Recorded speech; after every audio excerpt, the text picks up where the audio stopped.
आणि ही इथपर्यंत सेम येतं. एक्स नॉर केल्यावर काय येतं, एक्स नॉरचं काय असतं, हा 1 आणि हा 1 ना रे का हे ना, हे 1 आणि हा 1, 1 1चं काय येतं, 1 येतो.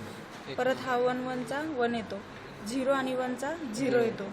परत सेम येतं, इथपर्यंत सेम येतं. नंतर इथे अपोजिट होतो, हा वाला 0 आणि 1, आणि मग हा 0 0 0 जातो, 0 0 म्हणजे 1चा इथे कसं 1चा 1 होत होता ना, तर इकडे 1चा 0 होतो आणि 0चा 1 होतो एक्स नॉरमध्ये.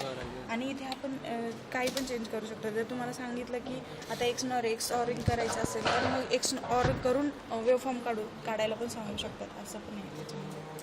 आता हे झालं आणि याच्यानंतर एक्स ऑर कुठे, ही जी आय सी ना स्प्रेडिंगसाठी, याच्यामध्ये आपण स्प्रेडिंगमध्ये हे दोन घेतो, डेटा आणि PN सिग्नल. त्याचं मल्टिप्लिकेशन होऊ शकतं, एक्सऑर होऊ शकतं किंवा एक्स नॉर होऊ शकतं.